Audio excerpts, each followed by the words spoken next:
जगदीप धनखड़ को लेकर के पूछे सवाल पर भड़क गई बसपा सुप्रीमो मायावती। नमस्कार साथियों, आप देख रहे हैं हमारे यूट्यूब चैनल AK News 8887।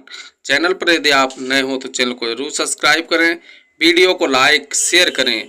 साथियों, आपको बता दें कि बसपा सुप्रीमो मायावती से जब एक पत्रकार ने सपा सांसद जया बच्चन को लेकर के सवाल पूछ लिया तो वो भड़क गई और कहा कि छोड़ो जया बच्चन, ये सब आप उनसे जाकर के पूछ लो। SC/ST कोटे में क्रीमी लेयर को लेकर आए सुप्रीम कोर्ट के फैसले को लेकर बहुजन समाज पार्टी की मुखिया मायावती ने लखनऊ में प्रेस कॉन्फ्रेंस बुलाई थी, जिसमें उन्होंने बीजेपी, कांग्रेस और सपा समेत सभी राजनीतिक दलों पर तीखा हमला किया। इसी के दौरान एक पत्रकार ने उनसे सपा की राज्यसभा सांसद जया बच्चन और सभापति जगदीप धनखड़ के बीच हुई नोकझोंक पर सवाल कर लिया, लेकिन इस पर मायावती बुरी तरह भड़क गई और उन्होंने कहा कि छोड़ो इनको, ये सब सवाल उनसे पूछो। आपको बता दें कि हुआ है कि मायावती ने SC/ST कोटे में क्रीमी लेयर के फैसले का विरोध में प्रेस कॉन्फ्रेंस बुलाई थी।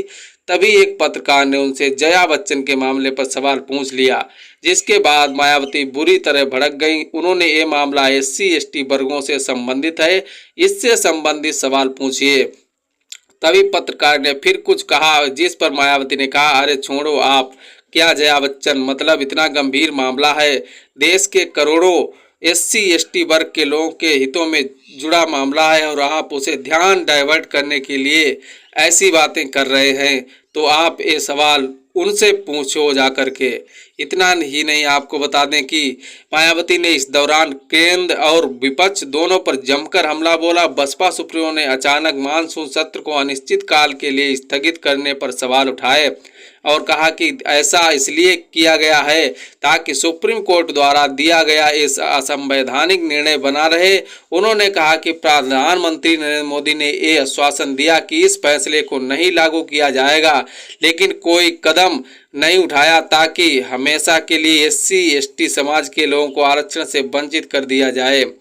बसपा सुप्रीमो ने इस दौरान कांग्रेस और सपा पर भी निशाना साधा और कहा कि अब ये लोग किसी को संविधान नहीं दिखा रहे, अब ये आरक्षण की बात नहीं कर रहे हैं कांग्रेस पार्टी एंड कंपनी के लोग, क्योंकि उन्होंने इस चुनाव में इन लोगों के साथ बड़ा विश्वासघात और धोखा किया है।